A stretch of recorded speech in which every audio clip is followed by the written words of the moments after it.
저승사자에게 애원합니다. 제발 제 딸을 살려주세요. 제 딸은 너무 불쌍합니다. 지금은 때가 아닙니다.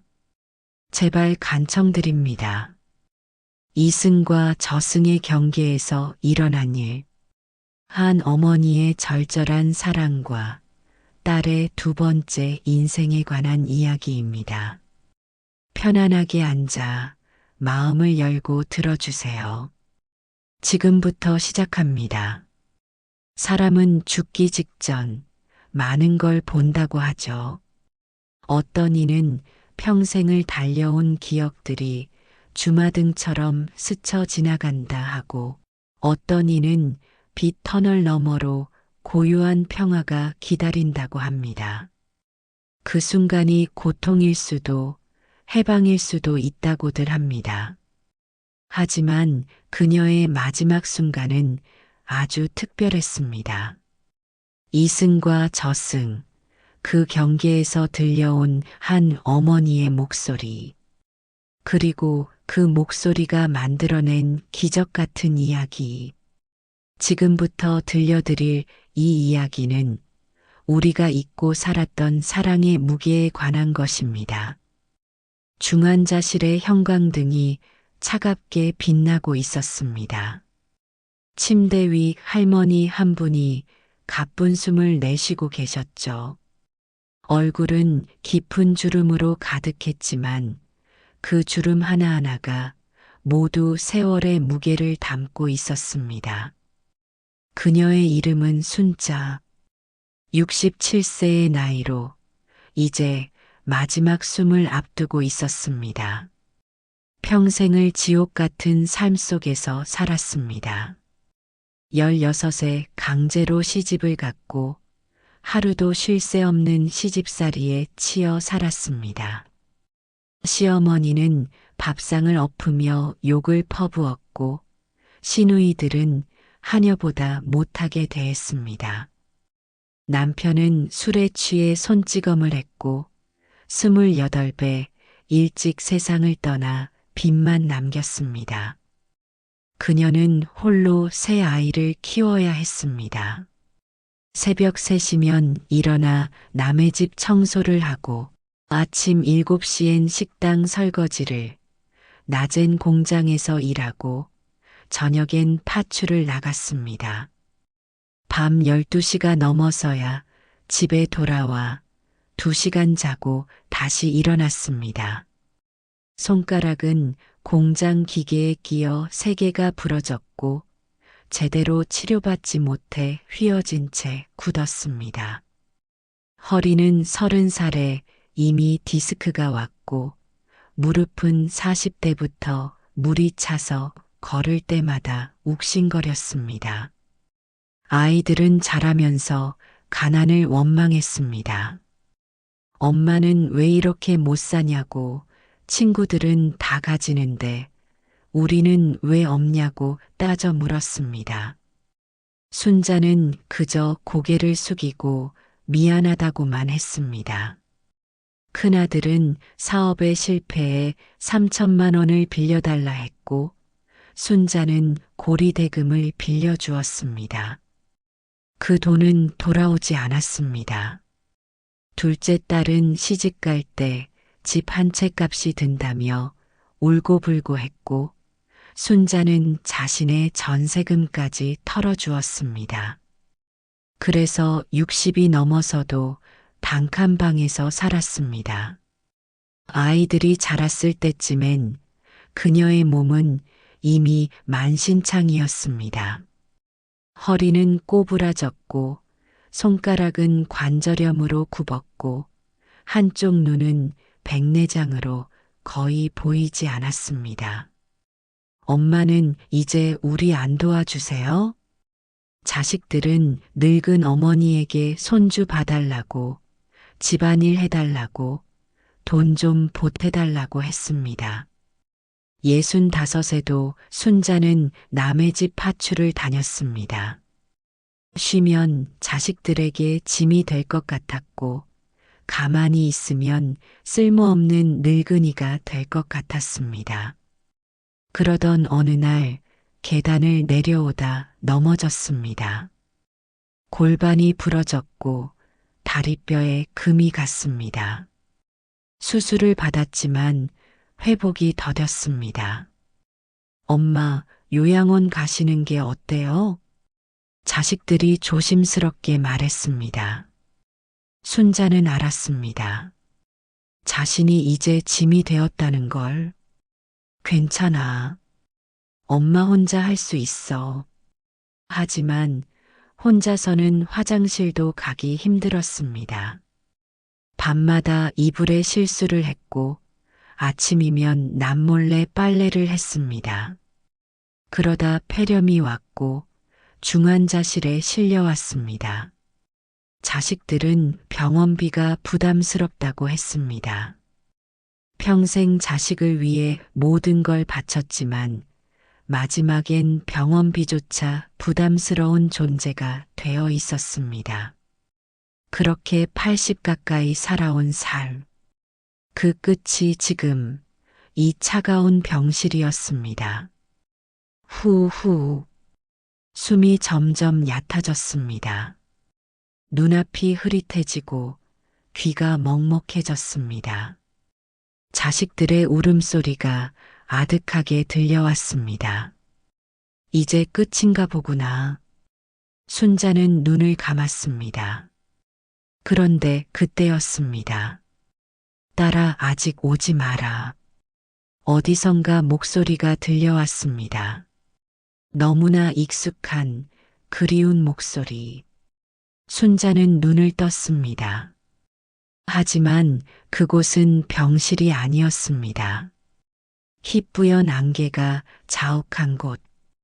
발밑은 보이지 않고 앞뒤도 분간되지 않는 곳. 그리고 그녀 앞에 검은 도포를 입은 한 사람이 서 있었습니다. 저승사자였습니다. 순자 씨, 때가 되었습니다. 사자의 목소리는 차분했지만 어딘가 슬픔이 묻어 있었습니다. 그는 펼쳐진 장부를 보며 말을 이었습니다. 고생 많으셨습니다. 이제 편히 쉬실 시간입니다. 순자는 고개를 끄덕였습니다. 그래, 이제 그만 쉬어도 되겠지. 평생 일만 했으니. 그녀는 천천히 사자를 따라 걸음을 옮기려 했습니다. 그런데 그때 잠깐만요. 잠깐만요. 누군가 다급하게 외치는 소리가 들렸습니다. 순자는 뒤를 돌아봤습니다. 그리고 그녀는 그 자리에서 얼어붙고 말았습니다. 엄마, 거기 안개 너머로 달려오는 한 사람이 있었습니다. 하얀 저고리, 남색 치마. 머리는 낮게 틀어 올리고 얼굴에는 주름 하나 없는 30살 무렵의 모습. 순자의 어머니였습니다. 딸아, 딸아. 어머니는 헐레벌떡 달려와 저승사자의 바지가락을 덥석 붙잡았습니다. 제발요. 제발 우리 딸 좀 살려주세요. 저승사자는 깜짝 놀라 뒤로 물러섰습니다. 하지만 어머니는 놓지 않았습니다. 두 손으로 바지가락을 꽉 움켜쥐고 그대로 무릎을 꿇었습니다. 사또님, 아니 저승사자님, 제발 우리 딸 좀 살려주세요. 이게 무슨... 사자는 당황했습니다. 오랜 세월 수많은 영혼을 인도해 왔지만 이렇게 바지가락을 붙잡는 사람은 처음이었습니다. 어머님, 규칙이라는 게 있습니다. 저도 어쩔 수 없습니다. 규칙은 압니다. 그래도 제발, 제발요. 어머니는 땅에 이마를 찌으며 울었습니다. 우리 딸이 뭘 했습니까? 평생을 착하게만 살았습니다. 남한테 피해 한 번 안 끼치고 자기 한번 제대로 챙기지 못하고 살았습니다. 그런데 이렇게 고생만 하다 가면 이해가 너무 불쌍하지 않습니까? 순자는 그 모습을 보며 눈물을 흘렸습니다. 엄마가 왜 여기 있어요? 어머니는 이미 30년 전에 세상을 떠났습니다. 순자가 48이었을 때였습니다. 그때 순자는 장례식에서 너무 울어서 사흘 동안 목이 쉬었었습니다. 딸아, 엄마가 저승에서도 너를 지켜봤다. 매일매일 내가 고생하는 걸 보면서 가슴이 찢어지는 것 같았어. 어머니는 저승사자를 올려다보며 다시 애원했습니다. 이 아이는 아직 행복이라는 걸 단 한 번도 느껴보지 못했습니다. 밥 한 끼 배불리 먹어본 적도 없고, 새 옷 한 벌 입어본 적도 없고, 꽃 구경 한 번 제대로 못했고, 여행은커녕 버스 타고 바다 구경도 못 해봤습니다. 친구라는 것도 없었고, 사랑받는다는 느낌도 몰랐고, 칭찬 한마디 들어본 적 없이 살았습니다. 이 아이는 평생 맞기만 했습니다. 시어머니한테, 시누이한테, 남편한테 맞고 세상한테 맞았습니다. 손가락이 부러져도 병원 한 번 못 가고, 이가 다 빠져도 방치했고, 한쪽 눈이 멀어가는데도 참았습니다. 이 아이는 평생 사과만 했습니다. 자신의 잘못이 아닌데도 고개를 숙였고, 당당할 자격이 있는데도 비굴했고, 존중받아야 하는데 무시당했습니다. 그런데 이렇게 데려가시면 이의 인생이 뭡니까? 태어나서 죽을 때까지 고통뿐이었던 이 인생이 대체 무슨 의미가 있습니까? 이게 공평합니까? 이게 옳습니까? 저승사자는 난감한 표정을 지었습니다. 하지만 어머님 순자 씨의 수명이 다한 건 사실입니다. 장부에도 그렇게 적혀 있습니다. 그럼 제 수명을 주세요. 제가 이미 죽었으니 제 남은 복이라도 주세요. 어머님, 제발입니다. 어머니는 목이 메어 더 이상 말을 잇지 못했습니다. 그저 저승사자의 바지가락을 붙잡은 채 소리 없이 눈물만 흘렸습니다. 순자도 무릎을 꿇었습니다. 엄마 그만해요. 나는 괜찮아요. 안 돼. 넌 아직 괜찮지 않아. 어머니는 고개를 들어 딸을 바라봤습니다. 그 눈빛에는 평생의 미안함과 사랑이 담겨 있었습니다. 엄마가 너를 이렇게 고생시켰잖아. 너를 일찍 시집 보내서 너를 제대로 지켜주지 못해서 그게 평생 한이었어. 그런데 이렇게 보내면 엄마는 저승에서도 편히 쉴 수가 없어. 순자는 어머니의 얼굴을 바라보며 처절했던 삶을 떠올렸습니다. 가난했고 학대받았고 존중받지 못했던 그 시절. 어머니는 새벽마다 시장에 나가 파를 팔았습니다. 파 한 단에 10원. 하루 종일 팔아봐야 1,000원이 채 안 되는 돈이었습니다. 그 돈으로는 끼니도 제대로 해결하지 못했습니다. 자주 굶었고 밥 대신 물로 배를 채웠습니다. 엄마 배고파? 초등학교 3학년 때 순자가 울면서 말했습니다. 조금만 참아라. 내일은 꼭 밥 해줄게. 하지만 내일도 밥이 없었습니다. 순자는 학교에서 급식을 받아 먹었는데 너무 배가 고파서 친구들이 남긴 것까지 먹었습니다. 그걸 본 아이들이 거지라고 놀렸습니다. 집에는 늘 폭력이 있었습니다. 아버지는 술에 취하면 어머니를 때렸고 어머니는 그 화풀이를 순자에게 했습니다. 내가 태어나지 않았으면 우리가 이렇게 안 살았어. 어머니의 손바닥이 순자의 뺨을 때렸습니다. 순자는 울지 않았습니다. 울면 더 맞는다는 걸 알았으니까요. 엄마, 나도 학교 다니고 싶어. 초등학교 5학년 때 순자가 조심스럽게 말했습니다. 반 친구들이 모두 중학교 진학 이야기를 하는데 순자만 빠져 있었습니다. 무슨 소리야? 여자가 무슨 공부를 해? 너는 시집이나 잘 가면 돼. 하지만 엄마, 말대꾸해. 어머니의 손이 다시 날아왔습니다. 순자는 그날 밤 혼자 울었습니다. 베개에 얼굴을 묻고 소리 내지 않고 울었습니다.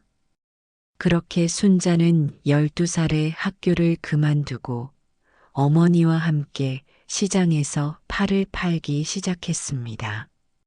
한겨울 손이 꽁꽁 얼어붙었습니다. 장갑도 없이 찬물에 팔을 씻다 보니 손에 동상이 걸렸습니다. 피부가 터지고 피가 났지만 순자는 계속 일했습니다. 엄마, 손이 아파요. 아프면 어쩔래? 참아야지. 그때 순자는 깨달았습니다. 어머니는 자신을 사랑하지 않는다는 걸. 하지만 순자가 장갑을 사들이기도 전에 그녀는 시집을 가야 했습니다. 16살 봄.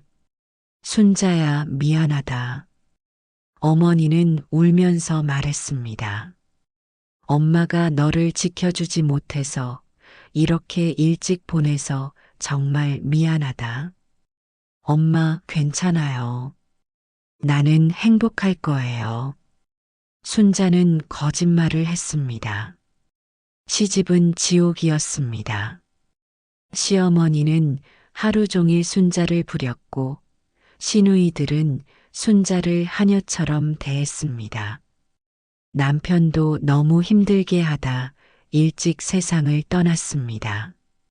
순자는 혼자 남았습니다. 그리고 그때부터 진짜 고생이 시작되었습니다. 밭일, 품팔이, 공장일. 순자는 닥치는 대로 일했습니다.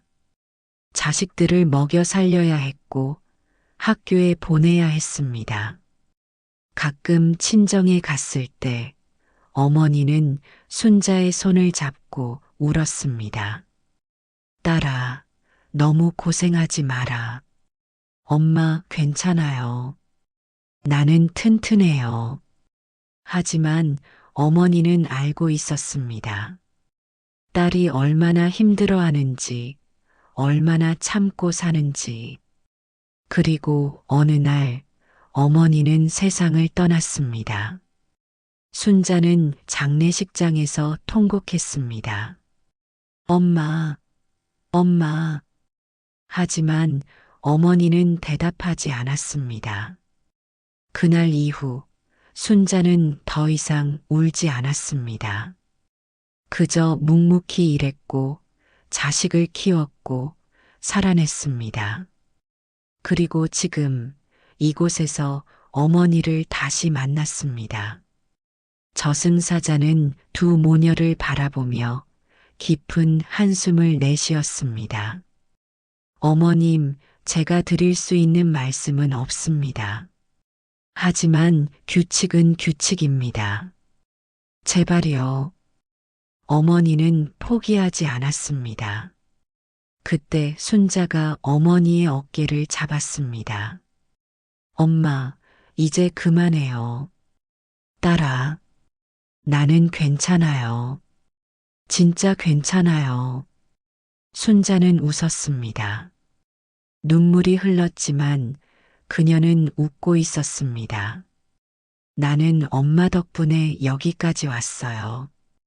엄마가 없었으면 나는 진작에 포기했을 거예요. 미안해, 엄마가 너를 제대로 지켜주지 못해서. 아니에요. 엄마는 충분히 해주셨어요. 순자는 어머니를 꼭 껴안았습니다.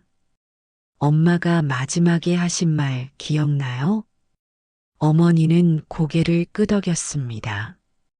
그날 병상에 누워있던 어머니는 순자의 손을 잡고 말했습니다. 순자야, 내 엄마, 너는 꼭 나보다 오래 살아야 해.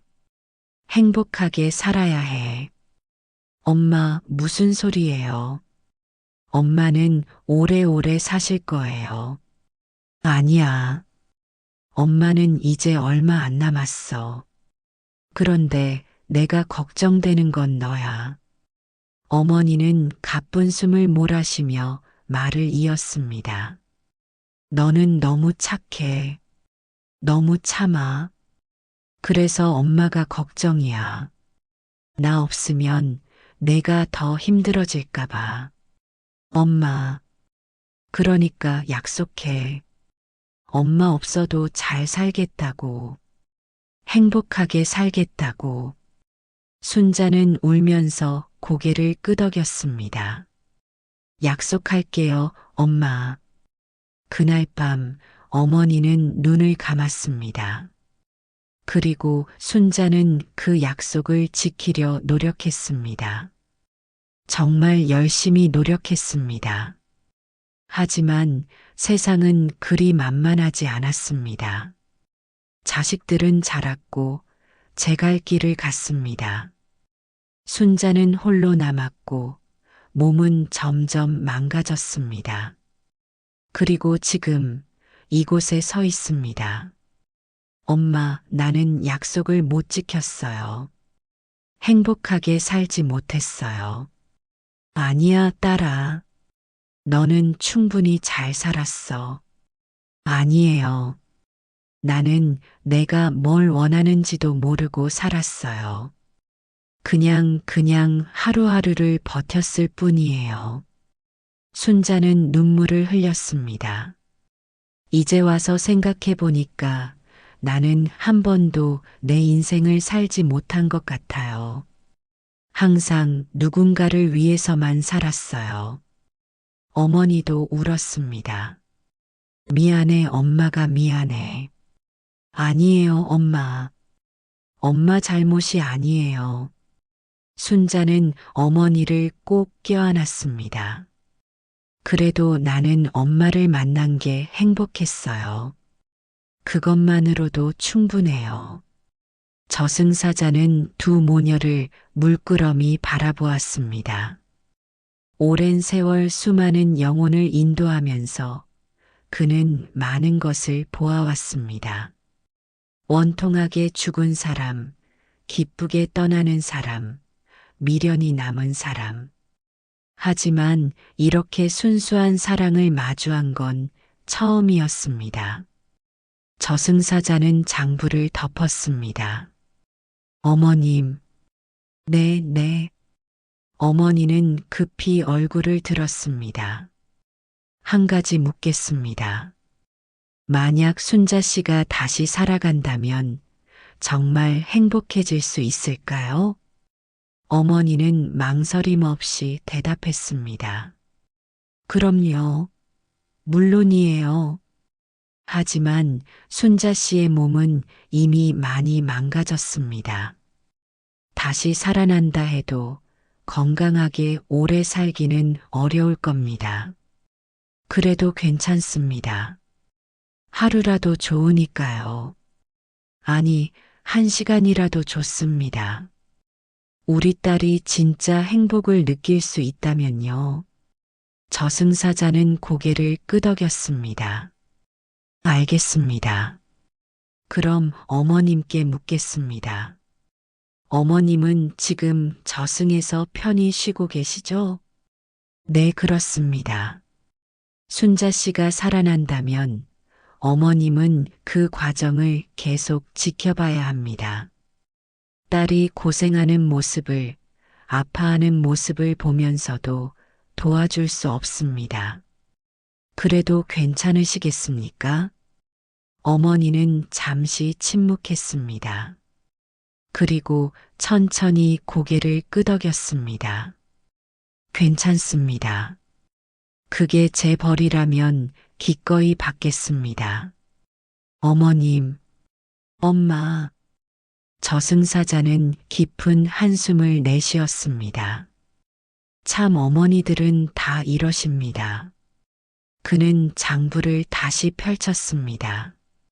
그리고 무언가를 적기 시작했습니다. 제가 규칙을 어기면 저도 벌을 받습니다. 하지만 그는 고개를 들어 순자를 바라봤습니다.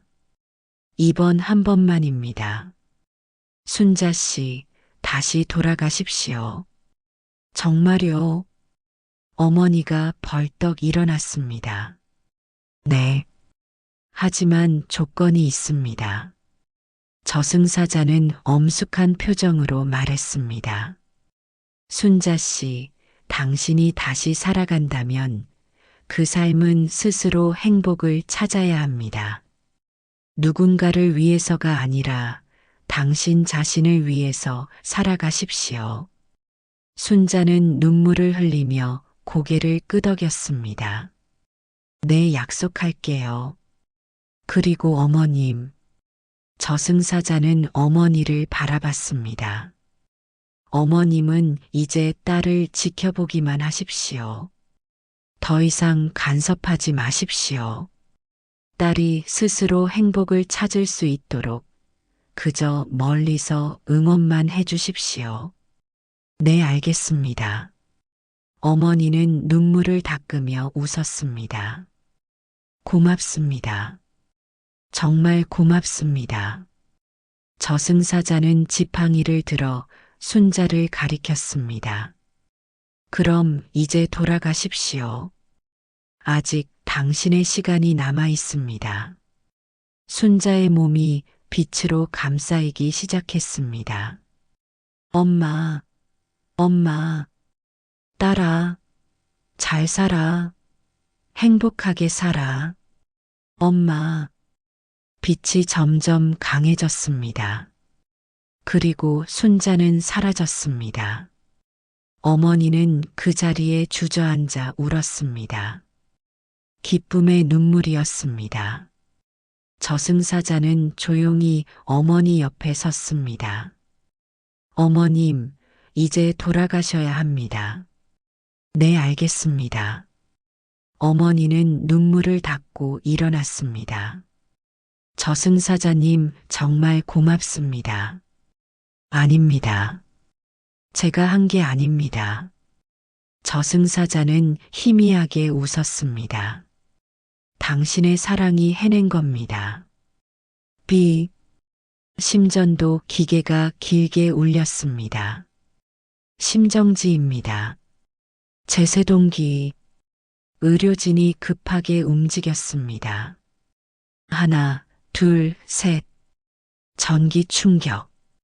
하지만 반응이 없었습니다. 다시. 하나, 둘, 셋. 또다시 충격. 여전히 반응이 없었습니다. 담당 의사는 시계를 보았습니다. 이미 5분이 지났습니다. 한 번만 더. 그가 말하려는 순간. 삐삐삐. 심전도 기계가 다시 뛰기 시작했습니다. 맥박이 돌아왔습니다. 혈압 상승 중. 호흡도 돌아오고 있습니다. 의료진은 믿을 수 없다는 표정을 지었습니다. 어떻게 이런 일이. 그리고 순자는 천천히 눈을 떴습니다. 처음엔 아무것도 보이지 않았습니다. 하지만 점점 초점이 맞춰지면서 하얀 천장이 보였습니다. 환자분, 정신 차리셨어요? 간호사가 다가왔습니다. 순자는 천천히 고개를 돌렸습니다. 창밖으로 햇빛이 들어왔습니다. 나는 살아있구나. 눈물이 주르륵 흘렀습니다. 엄마 고마워요. 다음 날 아침, 순자는 병실 침대에 앉아 창밖을 바라보았습니다. 의사는 말했습니다. 기적이라고, 의학적으로 설명할 수 없는 일이라고. 하지만 순자는 알고 있었습니다. 이건 기적이 아니라 사랑이라는 걸. 할머니, 아침 식사하실래요? 간호사가 물었습니다. 네, 먹을게요. 순자는 쟁반을 받아들었습니다. 따뜻한 미역국, 하얀 쌀밥, 그리고 작은 반찬들. 평생 수없이 먹어온 음식이었지만 이날만큼은 달랐습니다. 순자는 숟가락을 들고 밥 한 술을 떴습니다. 그리고 천천히 입에 넣었습니다. 밥알이 입안에서 퍼졌습니다. 아, 이렇게 맛있었구나. 순자는 눈물을 흘리며 밥을 먹었습니다. 평생 먹어온 쌀밥.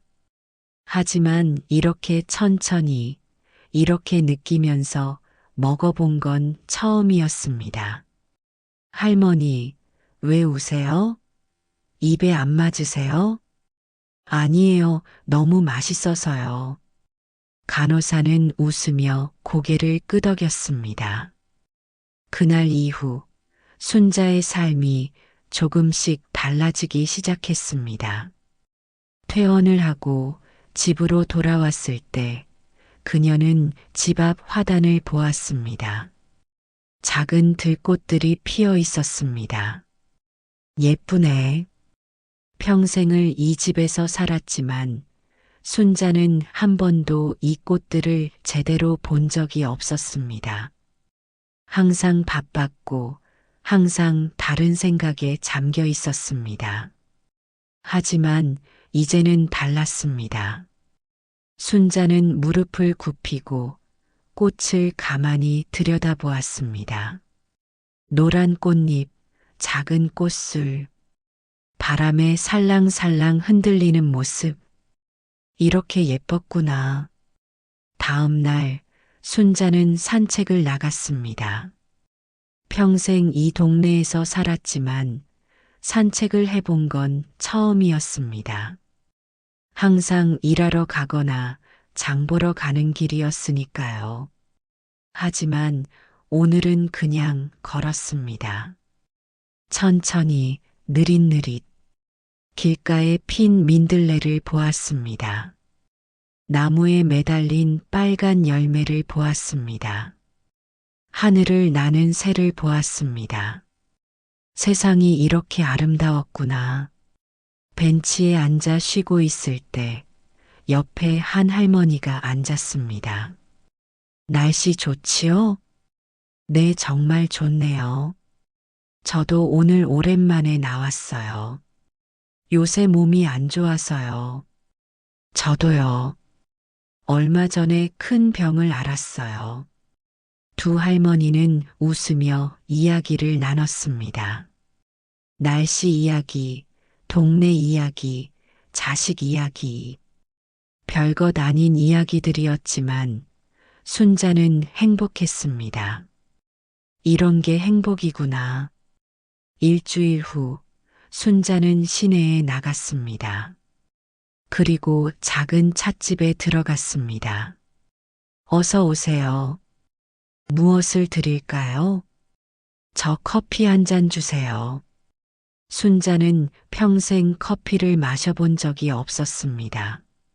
아니, 정확히는 믹스커피만 마셔봤습니다. 설탕과 프림이 가득 든 달달한 커피. 하지만 오늘은 다른 걸 마시고 싶었습니다. 따뜻한 아메리카노 한 잔 나왔습니다. 순자는 잔을 받아들고 한 모금 마셨습니다. 으쓰네. 하지만 쓴맛 뒤로 은은한 향이 느껴졌습니다. 순자는 웃었습니다. 이런 맛이었구나. 창밖을 바라보며 커피를 천천히 마셨습니다. 길거리를 오가는 사람들, 신호등, 차들. 평범한 풍경이었지만 순자의 눈에는 모든 게 새로웠습니다. 그날 밤 침대에 누워 천장을 바라보며 순자는 혼잣말을 했습니다. 엄마 나 오늘 커피 마셨어. 처음 마셔봤는데 신기하게 맛있더라. 그리고 산책도 했어. 날씨가 정말 좋았어. 대답은 없었습니다. 하지만 순자는 느낄 수 있었습니다. 어딘가에서 엄마가 웃고 있다는 걸. 다음 날 아침 순자는 거울 앞에 섰습니다. 주름진 얼굴, 하얀 머리, 굽은 허리. 하지만 이상하게도 오늘은 그게 밉지 않았습니다. 이 주름 하나하나가 다 내 인생이구나. 순자는 거울 속 자신에게 웃어 보였습니다. 그리고 중얼거렸습니다.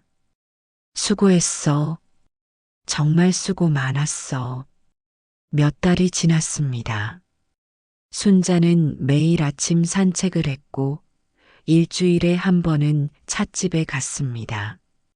가끔은 도서관에 가서 책을 읽었고 가끔은 공원에 앉아 그저 하늘을 바라봤습니다.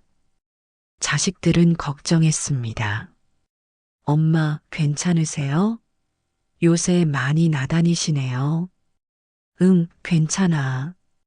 엄마 이제 좀 살아보려고. 네, 무슨. 평생 일만 하고 살았잖아. 이제는 좀 쉬면서 내가 하고 싶은 거 하면서 살고 싶어. 자식들은 서로 얼굴을 마주 봤습니다. 하지만 곧 미소를 지었습니다. 그러세요, 엄마. 하고 싶은 거 다 하세요. 응, 고마워. 어느 봄날, 순자는 혼자 벚꽃 구경을 갔습니다. 만개한 벚꽃 아래 수많은 사람들이 있었습니다. 연인들, 가족들, 친구들. 순자는 혼자였지만 외롭지 않았습니다. 벤치에 앉아 벚꽃잎이 떨어지는 걸 바라보았습니다. 분홍빛 꽃잎이 바람에 흩날리고 햇살에 반짝였습니다. 아름답다. 순자는 눈을 감았습니다. 바람이 얼굴을 스쳤습니다. 따뜻하고 부드러운 바람. 그리고 그때 어딘가에서 목소리가 들려오는 것 같았습니다. 딸아 행복하니? 순자는 눈을 뜨지 않은 채 작게 웃었습니다. 응, 엄마. 나 지금 정말 행복해. 그리고 눈물이 흘렀습니다. 고마워, 엄마. 나를 다시 살려줘서 정말 고마워. 바람이 더 세게 불었습니다. 마치 포옹하듯 순자를 감싸는 바람. 순자는 그 바람 속에서 엄마의 온기를 느꼈습니다. 그날 밤 일기장을 꺼냈습니다. 평생 일기를 써본 적 없었지만 오늘은 쓰고 싶었습니다. 오늘 벚꽃을 봤다. 정말 아름다웠다. 평생 바쁘게 살면서 이런 걸 볼 시간이 없었다. 하지만 이제는 볼 수 있다. 이제는 느낄 수 있다. 매일 아침 눈을 뜰 때마다 감사하다. 이 하루가, 이 순간이 얼마나 소중한지 알게 되었다. 엄마 사랑해. 그리고 고마워. 순자는 일기장을 덮고 창밖을 바라보았습니다. 달이 밝았습니다. 엄마도 저 달을 보고 있을까? 순자는 달을 보며 작게 손을 흔들었습니다. 엄마, 잘 자요. 나는 내일도 열심히 행복할게요. 그리고 이불을 덮고 누웠습니다. 평온한 얼굴로 고요히 잠들었습니다. 한 해가 지났습니다. 순자는 여전히 이 세상에 있었습니다. 의사들은 신기해했습니다. 당시 상태로는 오래 살기 어려웠을 텐데 오히려 건강이 좋아졌다고. 하지만 순자는 알고 있었습니다. 이건 의학의 힘이 아니라 사랑의 힘이라는 걸.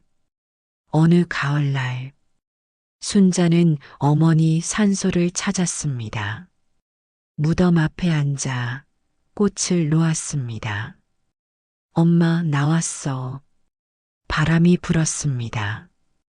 엄마 덕분에 나는 요새 정말 행복하게 살고 있어. 매일 아침 햇살을 보고, 꽃을 보고, 하늘을 봐. 그리고 감사해. 순자는 무덤을 쓰다듬었습니다. 평생 고생만 하다 갔다고 생각했는데, 이제 보니 그게 아니더라. 나는 엄마를 만났고, 엄마의 사랑을 받았어. 그것만으로도 내 인생은 충분히 아름다웠어. 눈물이 흘렀습니다. 고마워, 엄마. 나를 낳아줘서, 나를 키워줘서, 그리고 나를 다시 살려줘서. 순자는 일어나 하늘을 바라보았습니다. 새하얀 구름이 천천히 흘러가고 있었습니다. 엄마, 저기 있는 거지? 순자는 손을 흔들었습니다. 엄마, 사랑해. 바람이 대답하듯 불었습니다. 그리고 순자는 웃으며 돌아섰습니다.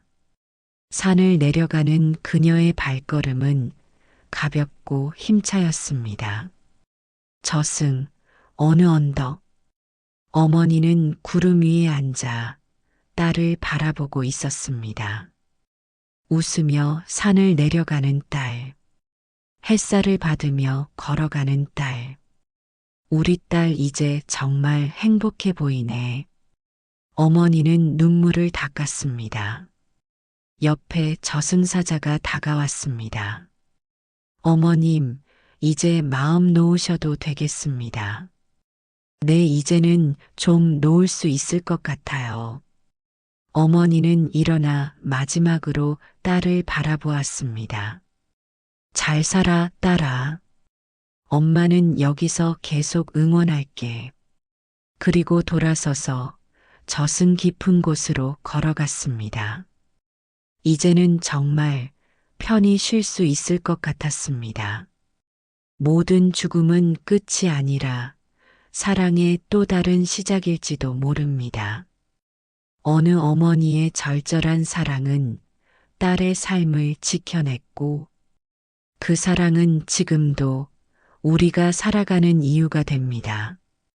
누군가의 사랑이 당신을 지켜주고 있습니다. 그러니 오늘도 행복하게 살아가십시오. 여기까지가 오늘의 이야기였습니다.